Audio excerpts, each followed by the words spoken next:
और हिंदुस्तान से लेकर पाकिस्तान तक एक बड़ी पहेली बन चुकी है सीमा हैदर, और उसके खिलाफ आखिरकार जांच शुरू हो गई है। सीमा हैदर की सच्चाई जानने के लिए यूपी एटीएस ने उसे हिरासत में लेकर पूछताछ शुरू कर दी है, क्योंकि सबसे बड़ा सवाल यही है कि आखिर सीमा हैदर अपने 4 बच्चों के साथ पाकिस्तान से दुबई और नेपाल होते हुए हिंदुस्तान में दाखिल कैसे हुई। इस सवाल का जवाब यूपी एटीएस तलाशेगी। यूपी एटीएस सीमा के सारे सफर के दौरान इस्तेमाल किए गए मोबाइल नंबर और उनकी कॉल डिटेल्स को भी खंगालेगी। यूपी एटीएस सीमा के अलावा उसके परिवारजनों की जानकारी भी जुटाएगी। यूपी एटीएस ने जांच पड़ताल शुरू भी कर दी है। यूपी एटीएस जांच कर रही है कि सीमा हैदर पाकिस्तान से दुबई और फिर वाया नेपाल भारत कैसे आई। इस दौरान वो किन लोगों के संपर्क में आई, उसकी पूरी जानकारी जुटाई जाएगी। इतना ही नहीं, पूरी यात्रा के दौरान इस्तेमाल किए गए मोबाइल नंबरों की भी पड़ताल होगी। साथ ही यूपी एटीएस सीमा के सभी परिजनों की कुंडली भी निकलवाएगी। इसके लिए तकनीकी मदद ली जाएगी। कोई भी दरवाजा अभी नहीं खुल रहा है, लेकिन क्योंकि एटीएस की जो नोएडा यूनिट है, थोड़ी देर पहले हिरासत में उसे लिया है। सीमा के आईडी कार्ड हाई कमीशन भेजे गए हैं और सीमा के चाचा भी, क्योंकि पाकिस्तान में आर्मी में सूबेदार थे। यूपी एटीएस सीमा हैदर की गतिविधियों की भी जांच कर रही है। इसके अलावा उसके पाकिस्तानी संपर्कों की भी जांच हो रही है। पाकिस्तान से दुबई और फिर नेपाल के रास्ते ग्रेटर नोएडा के रबुपुरा तक का सफर सीमा हैदर का काफी सस्पेंस से भरा है, और इसीलिए एटीएस की जांच में सीमा हैदर के मामले में कई राज बेपर्दा हो सकते हैं, क्योंकि कई सवाल ऐसे हैं जो सीमा हैदर और सचिन की लव स्टोरी को शक के दायरे में खड़ा करते हैं। सोशल मीडिया पर लोग सवाल उठा रहे हैं कि क्या सीमा हैदर पाकिस्तान की जासूस है। पाकिस्तान के सिंध प्रांत की रहने वाली सीमा हैदर की पबजी गेम के दौरान ग्रेटर नोएडा के रबुपुर निवासी सचिन मीणा से मुलाकात हुई। मोबाइल गेम से मामला बढ़ते बढ़ते प्रेम संबंधों तक पहुंच गया। सचिन की मोहब्बत की खातिर सीमा हैदर अपने 4 बच्चों के साथ नेपाल के रास्ते भारत पहुंच गई। लेकिन एक 5वीं पास सीमा कैसे सरहद पार कर गई? सीमा ने 4 मोबाइल फोन क्यों रखे थे? 6 पासपोर्ट रखने की आखिर क्या जरूरत थी? और नेपाल के रास्ते भारत की सरहद पार कर 2 महीने तक नोएडा में भी रही। इस दौरान जांच एजेंसियों को कैसे भनक नहीं लगी? ये भी कहा जा रहा है कि सीमा हैदर के पास 3 फर्जी आधार कार्ड हैं। लेकिन सवाल तो इस चीज को लेकर भी है, और सुरक्षा एजेंसियों से लेकर यूपी पुलिस पर सवाल उठ रहे हैं, क्योंकि सबसे बड़ा सवाल इस चीज को लेकर है कि बिना वीजा के सीमा आखिर अपने 4 बच्चों के साथ भारत में कैसे दाखिल? क्या बिना वीजा भारत में गैर कानूनी एंट्री घुसपैठ के दायरे में नहीं आती है? इसके बावजूद सीमा को आसानी से कोर्ट से जमानत आखिर कैसे मिल गई? पुलिस ने सीमा की जमानत का कोर्ट में विरोध क्यों नहीं किया? पुलिस ने पूछताछ के लिए कोर्ट से सीमा की कस्टडी आखिर क्यों नहीं मांगी? पुलिस ने सीमा को देश की राजधानी दिल्ली से बिल्कुल सटे ग्रेटर नोएडा में क्यों यूं ही आजाद छोड़ दिया? सीमा हैदर की गहराई से जांच के लिए बगैर उसे दिल्ली के पास रहने की इजाजत क्यों दे दी गई? सुरक्षा एजेंसियों ने सीमा के बारे में जानकारी जुटाने के लिए पाकिस्तानी एजेंसियों या पाकिस्तानी उच्चायोग से संपर्क क्यों नहीं किया?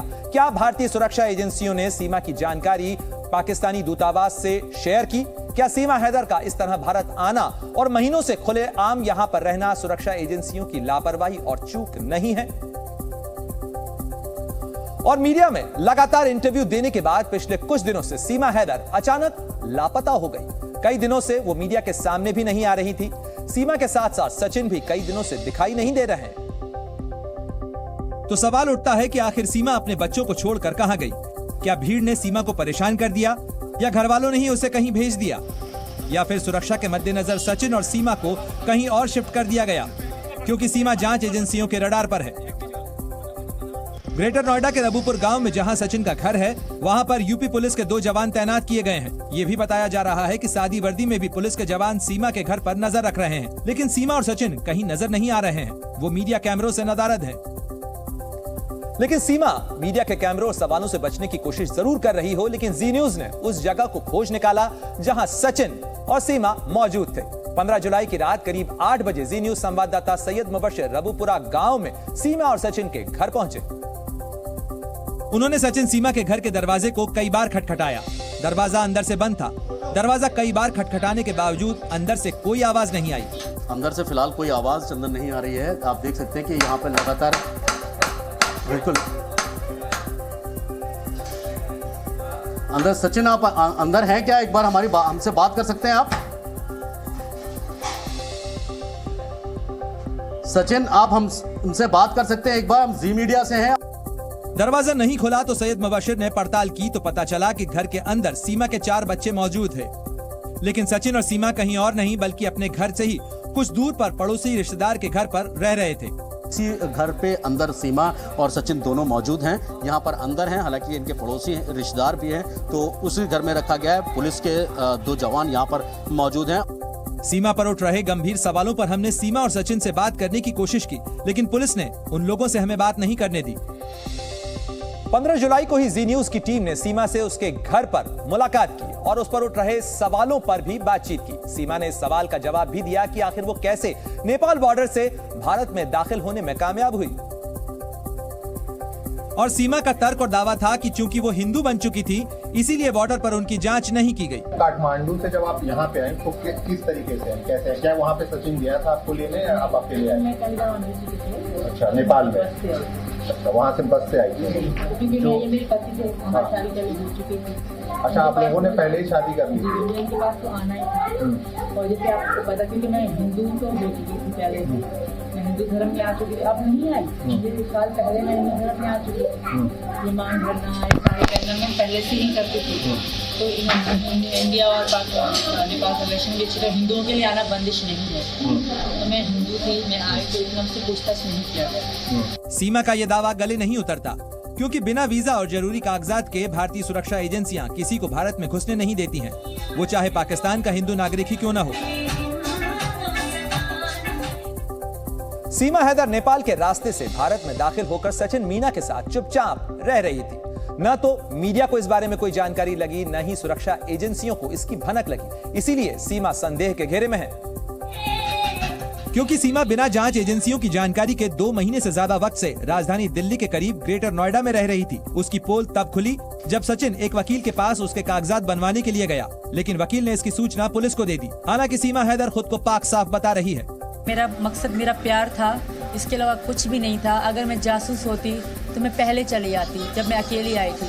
अपनी छोटी बेटियों को ना ले आती। सीमा हैदर खुद को पाकिस्तान का जासूस होने के आरोपों को सिरे से खारिज कर रही है। अगर मैं जासूस होती तो मैं खुद चल के वकील के पास ना जाती, क्योंकि मेरे बच्चों को स्कूल में दाखिला चाहिए था। हमारे पास कुछ भी नहीं थे, तो हम उनसे हेल्प लेने गए कि कोई तरीका बताएं कि हम किस तरह कागज वागज बनवा सकते हैं। सीमा हैदर का कहना है कि चाहे उसे जेल भेज दिया जाए, लेकिन वो पाकिस्तान वापस नहीं जाएगी।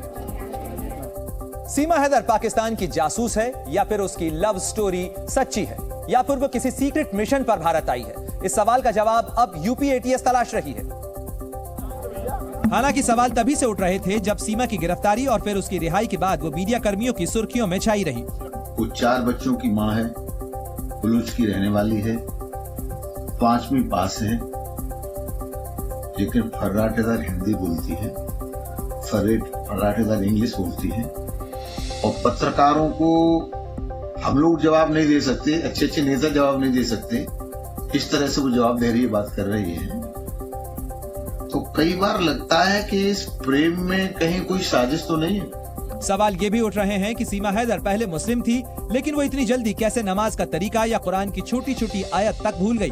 अगर कोई इंसान 20-25 साल मजहब इस्लाम के ऊपर अमल करता चला आ रहा है, तो क्या वो 10 या 15 या 20 दिन के अंदर वो तमाम 20-25 साल के अपने अहमाल और अहकामात को भूल जाएगा? इन सभी सवालों के जवाब तलाशने की जिम्मेदारी अब यूपी एटीएस के पास है। पाकिस्तान से बिना वीजा भारत में दाखिल हुई सीमा हैदर के किस्से तो प्यार के वो सुना रही है, लेकिन उसके और सऊदी अरब में बैठे उसके पति गुलाम हैदर, दोनों के दावों में जमीन आसमान का अंतर है। सीमा के मुताबिक गुलाम हैदर से उसकी शादी जबरदस्ती कराई गई थी, लेकिन उसके पति गुलाम हैदर का कहना है कि सीमा के साथ उनकी लव मैरिज हुई थी। और पापा के कारण हुई थी, कोई धूमधाम से नहीं हुई, बस कोर्ट के कुछ कागजों में साइन करवाया गया था मुझसे, क्योंकि कहीं मैं किसी को पसंद करती थी गांव में, तो पसंद करना क्राइम माना जाता था, तो इसलिए मेरी इनसे शादी हो गई, सिंपल सी। और मेरा लव मैरिज था, इसने सोचा कि देहात में नहीं रहूंगा, शहर में तू घर लेके दिया। सीमा ने दावा किया है कि पति के जुल्म से तंग आकर वो सचिन के प्यार में पड़ी। हालांकि पहले पति के मुताबिक उसके सीमा से मधुर रिश्ते थे। गुलाम हैदर से रिश्तों में खटास क्यों आ गई? हमारी शुरू से लेकर थी, लड़ाई चलती रहती, क्योंकि ये मुझे गांव ले जाने की बात करते थे और मैं मना करती थी। सीमा के साथ बहुत अच्छे रिश्ते थे और अच्छा ताल्लुकात था कि हमें कभी भी ऐसा इल्म हुआ ही नहीं कि सीमा ऐसा चला जाएगा। सीमा का पाकिस्तानी पति गुलाम हैदर उसे वापस अपने पास बुलाना चाहता है। सीमा के मुताबिक पाकिस्तान में उसकी जिंदगी बहुत बुरे दौर से गुजर रही थी, वो खुश नहीं थी, लेकिन उसके पहले पति गुलाम हैदर ने उसके दावों पर सवाल खड़े किए हैं और उसके मुताबिक सीमा की जिंदगी खुशहाल गुजर रही थी। सऊदी से वो पैसे भेजता था, उसने कोई कमी नहीं होने दी। ये कहता खुश नहीं था। अब इंडियन भाई बहनों से पूछ सकते हैं कि एक 3 स्मार्टफोन किसके पास होते हैं?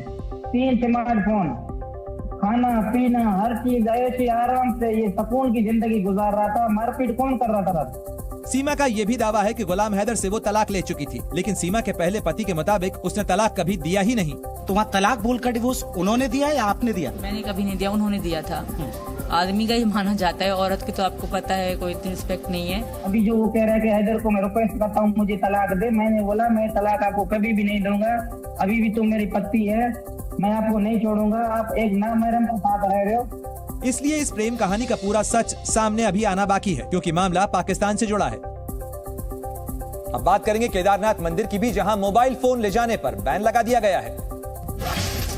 केदारनाथ मंदिर में अब श्रद्धालु वीडियोग्राफी और फोटोग्राफी नहीं कर सकेंगे। मंदिर परिसर में रील बनाने के ट्रेंड को देखते हुए मंदिर समिति ने मोबाइल फोन ले जाने पर बैन लगाने का फैसला किया है।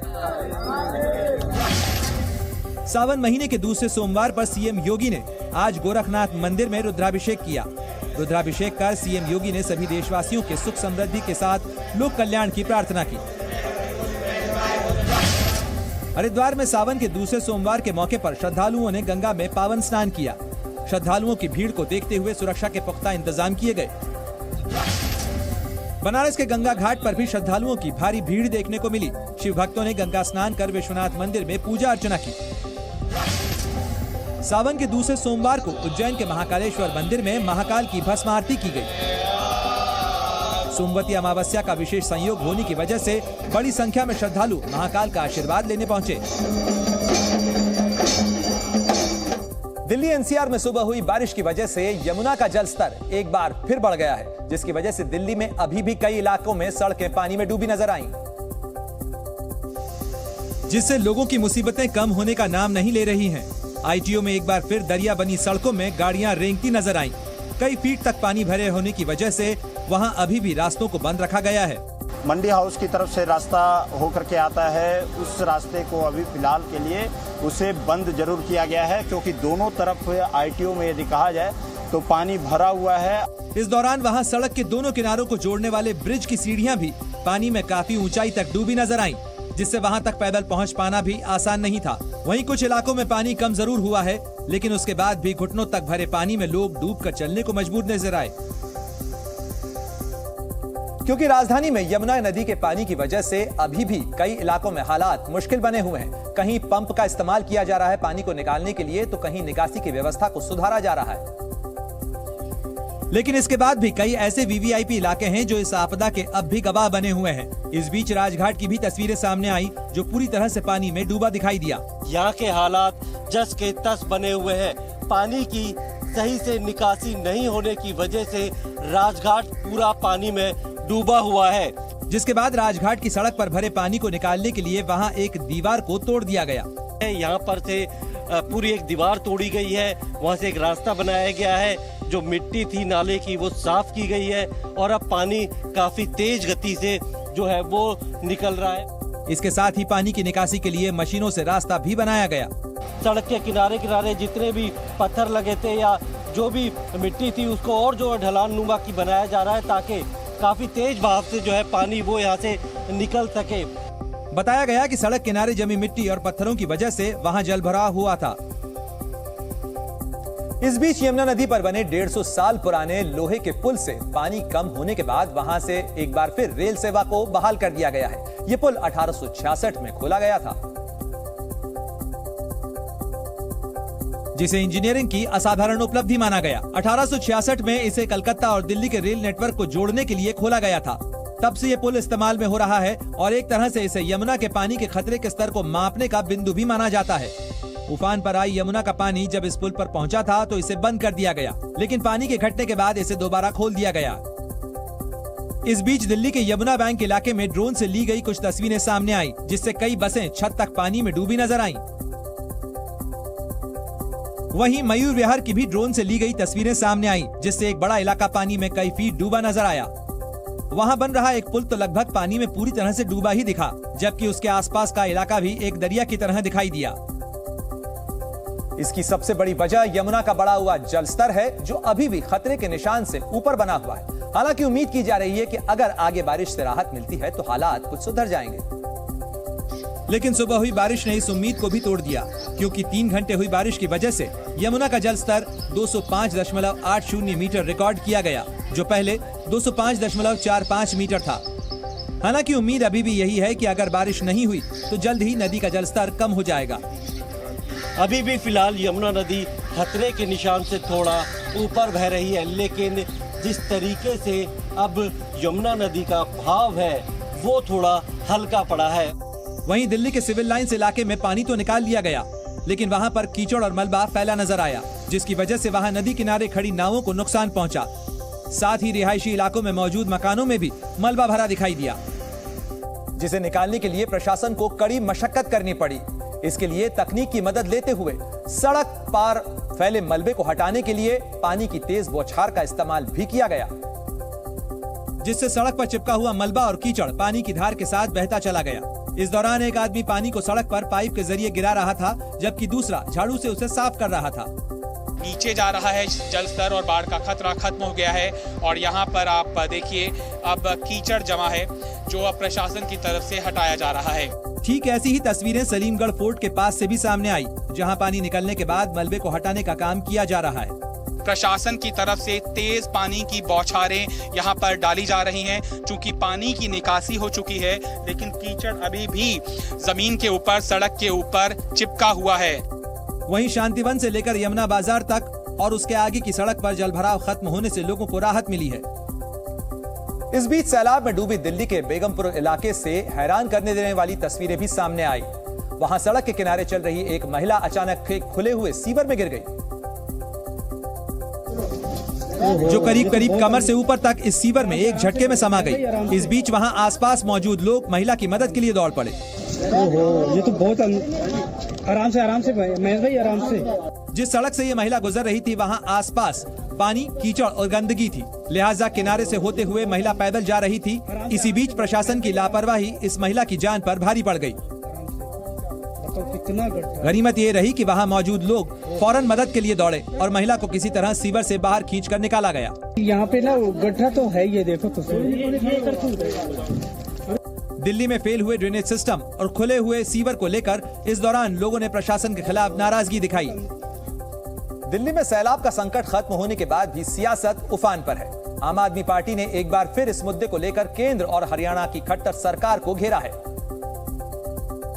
और आईटीओ में यमुना पर बने बैराज को दिल्ली सरकार को सौंपने की मांग की। दिल्ली को जो है बाढ़ में झोंकते रहो। मैं केंद्र सरकार से भी कहूंगा, भारतीय जनता पार्टी के लोग नेता जो ट्वीट कर रहे हैं उनको भी कहूंगा, अगर आपकी नीयत साफ है तो आज भी समय है, आज इस बैराज को आप दिल्ली सरकार को दे दो। दिल्ली सरकार इसको अच्छे से चला भी लेगी, मेंटेन भी करेगी। इस मुद्दे पर बीजेपी ने भी केजरीवाल के साथ कांग्रेस को आड़े हाथों लिया। यहाँ के लोगों को एक प्रकार से सुविधा मिले, राहत मिले, तो आप चले गए बेंगलुरु। ये दूसरी बहुत पीड़ा की बात है कि कांग्रेस पार्टी ने अभी तक दिल्ली के बाढ़ पर कुछ नहीं कहा। दिल्ली में बाढ़ के हालात को बीजेपी ने केजरीवाल सरकार की नाकामी करार दिया।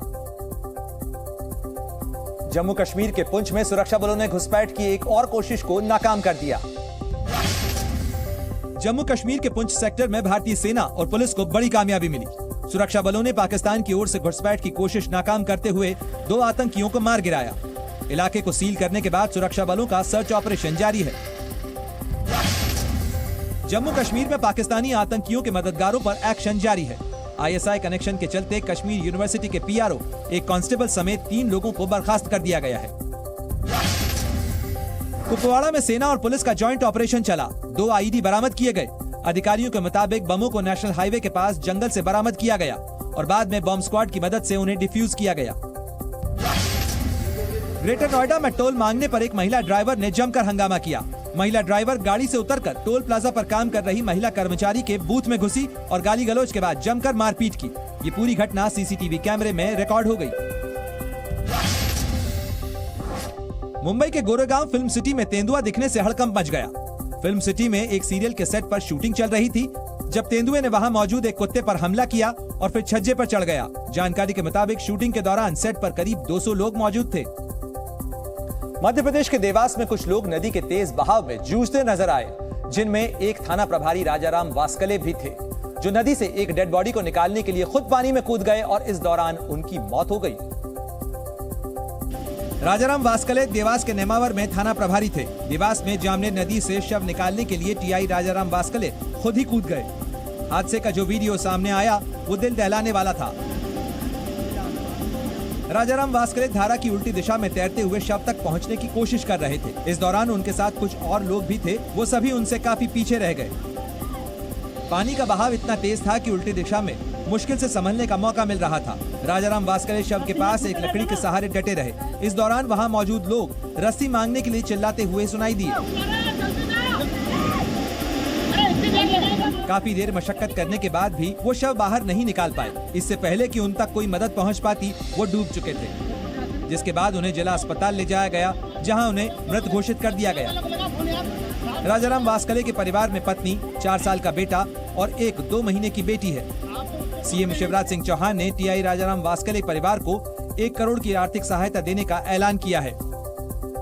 राजस्थान के कई जिलों में लगातार हो रही बारिश के बाद हालात बिगड़ गए हैं। चुरू, अजमेर, बारां में नदी नाले नहरें उफान पर हैं। सड़कों से लेकर पुलों तक पानी भर गया है और लोग जान जोखिम में डालकर रास्ता पार कर रहे हैं, जिसकी एक तस्वीर बारां जिले से सामने आई। बारां में बारिश के बाद नहर पर बनी पुलिया के ऊपर से पानी बहने लगा।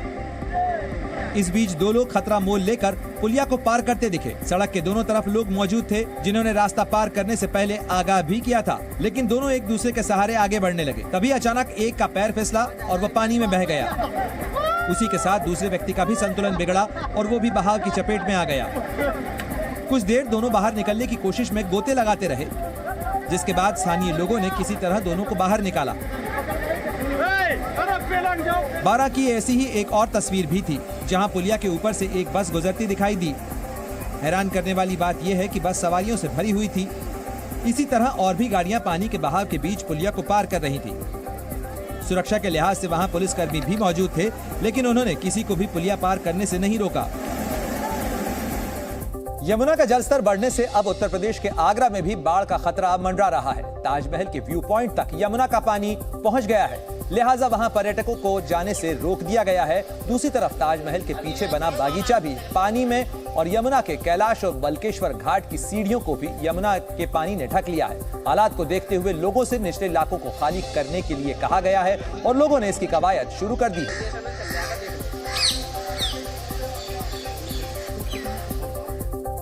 उत्तराखंड और हिमाचल में लगातार बारिश के बीच जगह जगह लैंडस्लाइड हो रहा है और इस बीच मौसम विभाग ने दोनों राज्यों में आज भारी बारिश का अलर्ट जारी कर दिया है। ऐसे में देश के दोनों पहाड़ी राज्यों पर बाढ़ और बारिश का खतरा बरकरार है और तस्वीरें इस बात की गवाही दे रही हैं। हिमाचल प्रदेश के शिमला में एक चलती कार लैंडस्लाइड का शिकार हो गई। बारिश के बाद पहाड़ से अचानक मलबा सड़क पर आ गिरा। इस दौरान एक कार वहां से गुजर रही थी जो मलबे की चपेट में आ गई। गनीमत यह रही कि कार में बैठे व्यक्ति को सुरक्षित बाहर निकाल लिया गया। मंडी में भी मूसलाधार बारिश का दौर जारी है। तो वहीं कुल्लू में बादल फटने के बाद भारी नुकसान हुआ। सैलाब की चपेट में आकर कई मकान, दुकान और गाड़ियां तबाह हो गईं। उत्तराखंड में भी बारिश से हालात इतने मुश्किल हो गए हैं कि एनडीआरएफ की 58 टीमों को तैनात किया गया है। देहरादून, हरिद्वार, पौड़ी और टिहरी में तेज बारिश की संभावना जताई गई है। लिहाजा स्थानीय प्रशासन को अलर्ट पर रखा गया है और लोगों से गैर जरूरी यात्रा न करने की अपील की गई है। दिल्ली से उदयपुर जा रही एयर इंडिया की फ्लाइट में एक धमाके की खबर से हड़कंप मच गया, जिसके बाद विमान की इमरजेंसी लैंडिंग करवानी पड़ी। जानकारी के मुताबिक एयर इंडिया के विमान ने उदयपुर एयरपोर्ट से उड़ान भरी थी, तभी उसमें एक धमाके की आवाज आई। यह धमाका प्लेन में बैठे एक यात्री के मोबाइल फोन की बैटरी फटने से हुआ। धमाके की आवाज सुनते ही आसपास तमाम यात्री दहशत में आ गए और विमान में अफरा तफरी मच गई। इसके बाद विमान की तुरंत ही उदयपुर एयरपोर्ट पर इमरजेंसी लैंडिंग करवाई गई। प्लेन के लैंड करते ही उसकी पूरी जांच की गई और करीब 1.5 घंटे बाद उसे उदयपुर से दिल्ली के लिए रवाना कर दिया गया। हालांकि धमाके से घबराए कुछ यात्रियों ने प्लेन में बैठने से इनकार कर दिया। अमेरिका के कुछ राज्यों में मानसूनी बारिश अब आफत बन गई है। अमेरिका के पेंसिल्वेनिया में भारी बारिश के बाद बाढ़ के हालात बन गए हैं। स्थानीय अधिकारियों के मुताबिक बाढ़ की वजह से अब तक 5 लोगों की मौत हो चुकी है। वहीं 3 लोग लापता हैं जिनकी तलाश की जा रही है। अमेरिका के मैनचेस्टर में नदियों में उफान के बाद बाढ़ का पानी रिहायशी इलाकों तक पहुंच गया। सड़कों पर पानी भरने के बाद कई गाड़ियां पानी में डूब गई। मॉनसून पैटर्न को देखते हुए स्थानीय मौसम विभाग ने टॉर्नेडो का अलर्ट जारी किया है। हांगकांग में टाइफून तालीम ने लोगों की परेशानी बढ़ा दी है। कई इलाकों में हवा 140 किलोमीटर प्रति घंटा की रफ्तार से चल रही है। हालातों को देखते हुए प्रशासन ने स्कूलों को बंद करने का आदेश दे दिया है। इजराइल के प्रधानमंत्री बेंजामिन नेतन्याहू को अस्पताल से डिस्चार्ज कर दिया गया है। डिस्चार्ज होने के बाद नेतन्याहू ने आज कैबिनेट की बैठक बुलाई और सरकारी कामकाज की जानकारी ली। रूसी सेना ने एक बार फिर पूर्वी यूक्रेन पर अपने हमले तेज कर दिए हैं। रूस के रक्षा मंत्रालय ने एक वीडियो जारी कर यूक्रेनी सेना के ठिकानों को तबाह करने का दावा किया है। और विपक्षी एकता की 2 दिन तक चलने वाली दूसरी बैठक के लिए 26 पार्टियों के दिग्गज नेता आज बेंगलुरु में जुटे। डिनर से पहले हो रही अनौपचारिक मुलाकात से पहले इसमें शामिल होने के लिए दिन भर एयरपोर्ट पर नेताओं के आने का सिलसिला चलता रहा। और यूपीए चेयरपर्सन सोनिया गांधी और राहुल गांधी के विमान के उतरने से पहले ही कर्नाटक के मुख्यमंत्री सहित कांग्रेस के बड़े नेता एयरपोर्ट पर पहुंच गए। जैसे ही राहुल के साथ सोनिया गांधी विमान से उतरी, सिद्धरामैया और मल्लिकार्जुन खड़गे सहित कई नेता गुलदस्ता लेकर उनका स्वागत करते दिखे। इसके बाद सोनिया जब होटल के लिए निकली तो बड़ा काफिला उनके पीछे चल पड़ा। दिन भर इसी तरह बेंगलुरु में नेताओं का विमान उतरता रहा, काफिला बढ़ता रहा और कांग्रेस के नेता अच्छे मेजबान की तरह उनकी अगवानी करते रहे। हालांकि जब अखिलेश यादव बेंगलुरु एयरपोर्ट से बाहर निकले तो समाजवादी पार्टी के समर्थकों की नारेबाजी से उत्साहित होकर उन्होंने बीजेपी की बड़ी हार की मुनादी कर डाली। भाजपा को 2/3 जनता हराने जा रही है। बेंगलुरु में आज ऐसी ही सियासी गहमागहमी बनी रही। दरअसल मिशन 2024 से पहले सत्ता पक्ष और विपक्ष ने सियासी हिसाब किताब लगाना शुरू कर दिया है और विपक्ष ने पटना के बाद बेंगलुरु में दूसरी बैठक बुला ली, जिसके बाद कांग्रेस ने मेजबान बनकर रात्रि भोज का न्योता 26 दलों के नेताओं को भेज दिया, जिसकी तैयारियों की झलक सुबह से ही बेंगलुरु की सड़कों और बैठक की जगह पर नजर आने लगी, जहां कांग्रेस सहित विपक्ष के तमाम प्रमुख चेहरों के पोस्टर दिखाई दे रहे थे। इन पोस्टरों में एकता की अहमियत जताने के लिए अंग्रेजी के एक सूत्र वाक्य की जिस पहली पंक्ति को जगह दी गई, उसका दूसरा हिस्सा डिवाइडेड वी फॉल से पूरा होता है। ये पोस्टर्स चस्पा किए गए हैं जिनपे सभी विपक्षी दलों के नेताओं की फोटोज के साथ साथ एक संदेश जो आपको हर जगह लिखा दिखाई देगा, वो है यूनाइटेड वी स्टैंड। पोस्टरों में दिल्ली के मुख्यमंत्री अरविंद केजरीवाल को भी जगह दी गई, जिन पर पटना की बैठक में जमे रंग में भंग डालने का आरोप लगा था। जाहिर है पटना की ही तरह बेंगलुरु में होने वाली विपक्ष की बैठक पर इस बार भी हर किसी की नजर लगी है। विपक्ष के नेताओं ने पटना के बाद एक कदम और आगे बढ़ने और कामयाबी की तरह इसे पेश करना सुबह से ही शुरू कर दिया। और कांग्रेस ने विपक्ष की हलचल से बीजेपी के खेमे में दहशत होने का दावा तक कर डाला। प्रधानमंत्री और बीजेपी भोखलाई हुई है कि पटना के बैठक के बाद अचानक प्रधानमंत्री को एनडीए का ख्याल आया। कांग्रेस के निशाने पर सीधे सीधे प्रधानमंत्री रहे। मैं एक ही काफी हूँ बोले तो फिर क्यों 30 पार्टियों को जमा रहे। चूंकि विपक्षी एकता की बैठक में राज्यों में कांग्रेस से 2-2 हाथ आजमाने वाली पार्टियों के धुरंधरों ने हिस्सा लिया, इसलिए उसके नेता बेहद उत्साहित दिखे। लेकिन विपक्ष के उत्साहित खेमे के पास इस बात का जवाब नहीं है कि आखिर उनकी तरफ से प्रधानमंत्री मोदी के सामने एक चेहरा कौन होगा। सीधे सीधे वो ये तो कहें कि विपक्ष की तरफ से प्रधानमंत्री पद का उम्मीदवार कौन होगा, इस पर बेंगलुरु में अब भी चुप्पी छाई हुई है। जबकि सोनिया गांधी को सबसे बड़ा चेहरा और राहुल गांधी को पीएम पद का सबसे बड़ा उम्मीदवार बता चुकी कांग्रेस की जुबान पर इस वक्त ये नाम भी नहीं आ रहे। चूंकि राहुल इस वक्त सुप्रीम कोर्ट में चुनाव लड़ने की योग्यता हासिल करने की लड़ाई लड़ रहे हैं, इसीलिए कांग्रेस की दुविधा समझी जा सकती है। जनता मुद्दों की बात सुनना चाहती है, चेहरों से वो ऊब चुकी है। मतलब लीडर नहीं होगा आपकी लड़ाई का। ये सारी चीजों पे स्पष्ट धीरे धीरे पिक्चर सामने आएगी, चर्चा होने दीजिए, अभी मुद्दे आवश्यक हैं। ऐसे में सवाल उठता है कि चेहरे पर चर्चा किए बगैर 2 दिनों की बैठक में किस तरह की माथापच्ची होगी। सीट शेयरिंग का फॉर्मूला कैसा हो सकता है। दूसरी बात है कि जो फ्रंट बनेगा उसका एक प्यारा सा नाम हम क्या दे सकते, इसके ऊपर चर्चा होगी। और तीसरी बात है कॉमन एजेंडा क्या है। यानी सबसे बड़ा मुद्दा एनडीए के खिलाफ विपक्ष का एक साझा उम्मीदवार।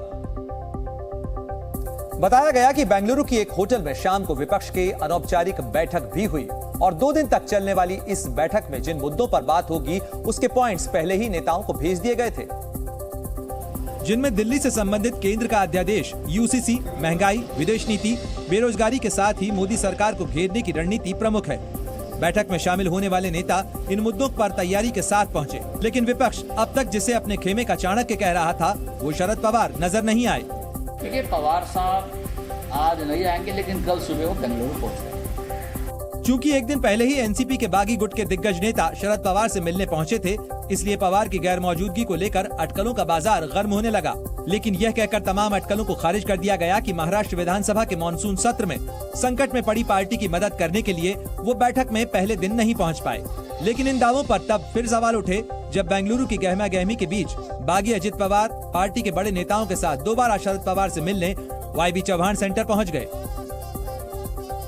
शरद पवार बैठक में नहीं पहुंचेंगे, इस बात का खुलासा तो आज सुबह हुआ, लेकिन विपक्षी एकता की बैठक में आम आदमी पार्टी शामिल होगी, इस बात की पुष्टि एक दिन पहले ही पार्टी के नेताओं ने की थी।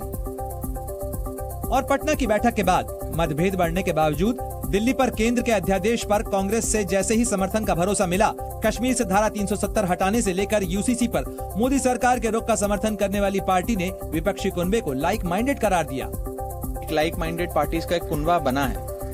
अरविंद केजरीवाल की पार्टी की बोली बदलते ही कांग्रेस को बदलते देर नहीं लगी। केजरीवाल जी के लिए हमें कभी असमंजस नहीं था। हालांकि कांग्रेस ने माना कि ये कुनबा लाइक माइंडेड दलों का नहीं बल्कि अपनी अपनी समस्याओं की वजह से साथ हुए लोगों का है, जिसका मकसद एनडीए को हराना है।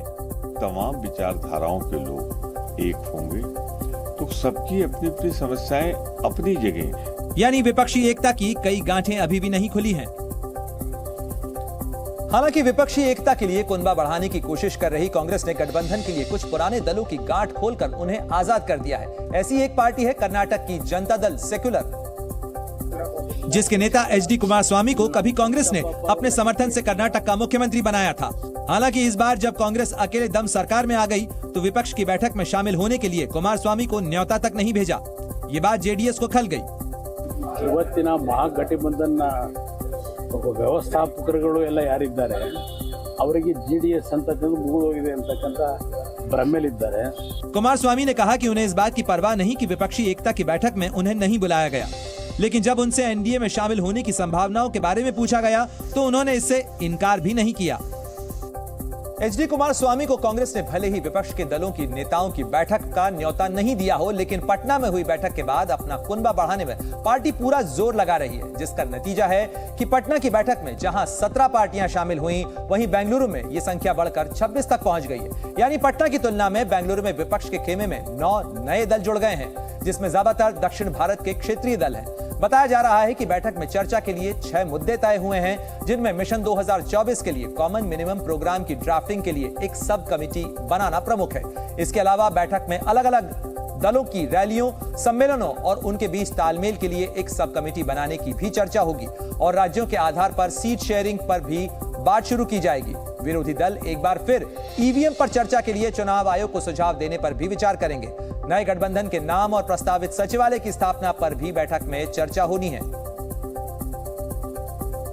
और बेंगलुरु में जब विरोधी दलों की बैठक की सुगबुगाहट थी, उसी वक्त एनडीए में भी एक दिन बाद होने वाली बैठक को लेकर हलचल तेज हो गई और बताया जा रहा है कि विपक्ष के 26 दलों की बैठक के जवाब में बीजेपी ने 38 दलों के एनडीए का बड़ा शक्ति प्रदर्शन करने की और पलटवार की तैयारी कर ली है, जिसके लिए एक दिन पहले ही नेताओं के दिल्ली पहुंचने का सिलसिला शुरू हो गया।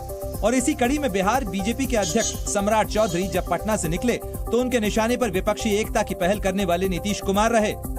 लालू जी फैक्टर है, उनके पास वोट है, इसी के लिए तो नीतीश जी को साथ ले जाना पड़ रहा है। इस बीच एनडीए की बैठक में शामिल होने वाले 31 दलों का नाम सामने आया। जिसमें बीजेपी के पुराने साथियों से लेकर ओम प्रकाश राजभर की पार्टी तक का नाम तो था, लेकिन न्योते के बावजूद एलजेपी रामविलास का नहीं। हालांकि इसी बीच अमित शाह के साथ चिराग पासवान की मुलाकात की खबर आ गई। 15 मिनट तक चली इस मुलाकात के बाद चिराग को लेकर संशय के बादल तो छंटे, लेकिन अब सारी नजरें एनसीपी के दिग्गज शरद पवार की तरफ हैं, जो न तो बेंगलुरु पहुंचे और न ही एनडीए को लेकर अपने पत्ते खोलते दिखे। वैसे बागी विधायकों के साथ अजित पवार ने शरद पवार से मुलाकात कर दोनों खेमों में खलबली तो मचा ही दी। मध्य प्रदेश के देवास में एक पुलिसकर्मी की डूबने से मौत हो गई। मध्य प्रदेश के देवास में टीआई राजाराम वास्कले की स्टॉप डैम में डूबने से मौत हो गई। दरअसल उन्होंने पानी में बह रहे एक शव को निकालने की कोशिश की, लेकिन खुद पानी के बहाव में फंस गए। मुख्यमंत्री शिवराज सिंह चौहान ने टीआई के परिवार को 1 करोड़ रुपए की सम्मान निधि देने का ऐलान किया है। मध्य प्रदेश के रायसेन में एक झरने में अचानक पानी बढ़ने के बाद हादसा हुआ। बाढ़ के पानी में कई पर्यटक फंस गए, जिसके बाद 2 बच्चे पानी के तेज बहाव में बह गए। राजस्थान में भी मानसून अपने तेवर दिखाने लगा है। अजमेर में कुछ घंटों की बारिश के बाद ही सड़कों पर जलभराव की स्थिति बन गई और बारिश का पानी लोगों के घरों में घुस गया। अलीगढ़ में बढ़ते जलस्तर ने किसानों की टेंशन बढ़ा दी है। लगातार 5 दिन से गंगा का जलस्तर बढ़ रहा है और अब हजारों बीघा फसल पानी में डूब गई है। दिल्ली के वजीराबाद और बुराड़ी इलाके में यमुना किनारे तेंदुआ देखा गया। तेंदुआ दिखने के बाद पूरे इलाके में दहशत फैल गई है। लोगों का आरोप है कि पुलिस और वन विभाग को सूचना दे दी गई, लेकिन अभी तक कोई एक्शन नहीं लिया गया। बिहार के गोपालगंज में एक युवक की मौत के बाद उसके घर वालों का रो रो कर बुरा हाल है। बताया जा रहा है कि बहुत अधिक मात्रा में मोमोज खाने की वजह से उसकी मौत हो गई और उसकी मौत की खबर मिलते ही पूरे घर में मातम पसर गया। घर की महिलाएं चीख चीख कर रोने लगी। 25 साल का विपिन पासवान मोबाइल रिपेयरिंग का काम करता था। बताया जा रहा है कि वो शाम 7 बजे दुकान बंद करके घर लौट रहा था। तभी विपिन और उसके दोस्तों के बीच ज्यादा मोमोज खाने की शर्त लग गई। इसके बाद विपिन और उसके दोस्त ताबड़तोड़ मोमोज खाने लगे। बताया जा रहा है कि मोमोज खाते वक्त विपिन को हिचकी आई और वो जमीन पर गिर गया, जिसके बाद उसके दोस्त उसे अस्पताल लेकर पहुंचे, लेकिन डॉक्टरों ने विपिन को मृत घोषित कर दिया। 7 बजे दुकान बंद किया। बंद करने के बाद घर आते समय 2 आदमी मोमो खा रहे। मोमो खाने के बाद इसका 2 बार हुचकी आया, गिर पड़ा। साथ वाला समझा कि ये मजाक कर रहा है। उसके बाद 1 मिनट के बाद उसको उठाया तो देखा वो मर। डॉक्टरों का कहना है कि विपिन की मौत कैसे हुई, इसकी सही वजह पोस्टमार्टम रिपोर्ट आने के बाद ही पता चल पाएगी। हालांकि उनका कहना है कि ज्यादा और जल्दबाजी से बिना चबाए खाने की वजह से मोमोज गले में अटक सकता है, जिसकी वजह से मरीज की जान खतरे में पड़ सकती है। मोमोज खाने से किसी की मौत हो जाए, ये एक रिसर्च का विषय है, इस पर मैं बोल नहीं पाऊंगा। पर हाँ, दिक्कत जरूर होती है। डाइजेशन में दिक्कत हो सकता है, इंटेस्टाइन में दिक्कत बन सकता है। विपिन के घर वालों का आरोप है कि उसके साथियों ने जहर देकर उसकी हत्या की है। हालांकि इसकी पुष्टि नहीं हुई है। इस बीच बिहार पुलिस ने मामला दर्ज कर जांच शुरू कर दी है। मध्य प्रदेश की राजधानी भोपाल से दिल्ली आ रही वंदे भारत एक्सप्रेस की एक बोगी आग की लपटों में घिरी नजर आई। ट्रेन में लगी आग को देखकर यात्रियों में हड़कंप मच गया, जिसके बाद वंदे भारत एक्सप्रेस को तुरंत रोका गया और ट्रेन का स्टाफ आग बुझाने वाले उपकरण लेकर वहां पहुंचा और आग पर काबू पाने की कोशिश में जुट गया। आग लगते ही कोच में बैठे सभी 36 यात्रियों को सुरक्षित बाहर निकाल लिया गया। इस दौरान एक कर्मचारी पेड़ की डाल की मदद से आग पर काबू पाने की कोशिश करता नजर आया। आग C14 कोच के बैटरी बॉक्स में लगी थी, जिसकी वजह शॉर्ट सर्किट बताई जा रही है। कुछ ही देर में दमकल की गाड़ियां भी वहां पहुंच गईं और आग पर पूरी तरह से काबू पा लिया गया। आज सुबह कलहार स्टेशन से निकलने के बाद बैटरी बॉक्स में आग की रिपोर्ट आई है, आग और धुआं निकलने की। इस ट्रेन को कुरबई कथौरा स्टेशन से रोका गया। फायर ब्रिगेड लगभग 7:51 पे आग बुझा दी गई। इस हादसे में जानमाल के नुकसान की कोई खबर नहीं है। आग बुझने के बाद ट्रेन को दिल्ली के लिए रवाना कर दिया गया। यूक्रेन के साथ युद्ध के बाद रूस और अमेरिका के रिश्ते सबसे खराब दौर में हैं और इस बीच रूस ने एक और सख्त कदम उठाया है। रूस ने सभी सरकारी कर्मचारियों से एप्पल आईफोन इस्तेमाल करने पर प्रतिबंध लगा दिया है। आईफोन के साथ रूस ने एप्पल के दूसरे प्रोडक्ट्स आईपैड, आईवॉच और मैक लैपटॉप के इस्तेमाल पर भी पाबंदी लगाने का ऐलान किया है। रूस का दावा है कि आईफोन सुरक्षित नहीं है और सरकारी कर्मचारियों को अब दूसरे विकल्प तलाशने होंगे। रूस को डर है कि आईफोन और आईपैड के जरिए अमेरिकी हैकर उनकी गोपनीय जानकारियां चुरा सकते हैं। रूस की खुफिया एजेंसी एफएसबी भी आईफोन के जरिए सरकारी कर्मचारियों की फोन टैपिंग का डर जता चुकी है। इतना ही नहीं, रूस का आरोप है कि एप्पल कंपनी अमेरिकी खुफिया एजेंसियों के साथ मिलकर काम कर रही है। हालांकि अमेरिका की सबसे बड़ी टेक कंपनी एप्पल ने रूस के सारे आरोपों को खारिज करते हुए कहा है कि वो किसी भी देश की सरकार के लिए काम नहीं करती है। और चीन के ग्वांगशी प्रांत में एक बार फिर एक कार झील में डूबी हुई नजर आई, जिसमें 2 लोग सवार थे और ये दोनों लोग गाड़ी में फंस गए थे। चीन में लगातार हो रही बारिश के बाद जहां तहां बाढ़ के हालात बन गए हैं और लोगों को आने जाने में दिक्कतों का सामना करना पड़ रहा है, जिसकी एक तस्वीर चीन के ग्वांगशी प्रांत से भी आई, जहां एक गाड़ी पूरी तरह पानी में डूबी दिखाई दे रही थी। खतरे की बात यह थी कि झील में डूबी इस कार में 2 लोग भी सवार थे। जानकारी मिलते ही रेस्क्यू टीम वहां पहुंची और कार में फंसे लोगों को बचाने की कवायद शुरू हो गई। ये पूरा रेस्क्यू पुलिस के बॉडी कैम से रिकॉर्ड किया गया। रस्सी की मदद से रेस्क्यू वर्कर पानी में उतरे और टूल्स के जरिए सबसे पहले कार की खिड़कियों को तोड़ा गया। शीशे तोड़ने के बाद गाड़ी में फंसे 2 लोगों को सुरक्षित बाहर निकाला और रेस्क्यू टीम रस्सी के जरिए उन्हें झील से बाहर लेकर आई। चीन के अलग अलग शहर इन दिनों बारिश से बेहाल हैं। कई जगह बाढ़ के हालात भी बने हुए हैं। चीन के ही सिचुआन प्रांत में बाढ़ की वजह से 40,000 से ज्यादा लोगों को सुरक्षित जगह पर शिफ्ट किया गया है। शेयर बाजार में आज जोरदार तेजी देखने को मिली। कारोबारी हफ्ते की शानदार शुरुआत हुई है। सेंसेक्स ने आज करीब 530 पॉइंट्स की छलांग लगाई। वहीं निफ्टी भी 146 पॉइंट्स की बढ़त के साथ बंद हुआ। आगरा में दबंगों ने दिल्ली से आए एक पर्यटक की बेरहमी से पिटाई की। जानकारी के मुताबिक दोनों की गाड़ियों की टक्कर के बाद दबंगों ने मारपीट शुरू कर दी। युवक अपनी जान बचाने के लिए मिठाई की एक दुकान में घुसा, लेकिन दबंग वहां भी लाठी डंडों के साथ पहुंच गए। पटना में बाइकर गर्ल्स के एक गैंग ने प्रशासन की नाक में दम कर दिया है। एक वीडियो वायरल हो रहा है जिसमें लड़की 80 की स्पीड पर बाइक चलाते हुए पिस्टल कॉक करती हुई नजर आ रही है। घटना का संज्ञान लेकर पुलिस ने लड़कियों की तलाश शुरू कर दी है। दिल्ली के रंजीत नगर इलाके में हिट एंड रन का मामला सामने आया है। रॉन्ग साइड से आ रहे एक ट्रक ड्राइवर ने एक स्कूटी सवार को टक्कर मार दी और मौके से फरार हो गया। पुलिस ने सीसीटीवी वीडियो की मदद से आरोपी ड्राइवर को पकड़ लिया है।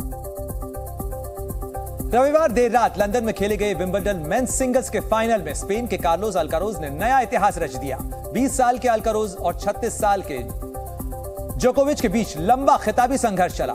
5 सेट्स तक चले रोमांचक मुकाबले में अल्काराज ने 7 बार के विंबलडन चैंपियन नोवाक जोकोविच को हराकर चैंपियनशिप अपने नाम कर ली। हालांकि फाइनल में अल्काराज की शुरुआत अच्छी नहीं रही और वो पहले सेट में 1-6 से हार गए। दूसरे सेट में अल्काराज ने जोकोविच को कड़ी टक्कर दी और आखिर में 7-6 से दूसरा सेट अपने नाम कर लिया।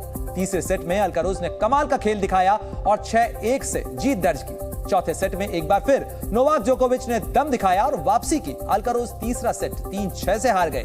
5वें सेट में दोनों दिग्गज खिलाड़ियों के लिए करो या मरो का मुकाबला था, जिसमें नौजवान अल्काराज का जोश अनुभवी जोकोविच पर भारी पड़ा और उन्होंने यह सेट 6-4 से अपने नाम कर लिया।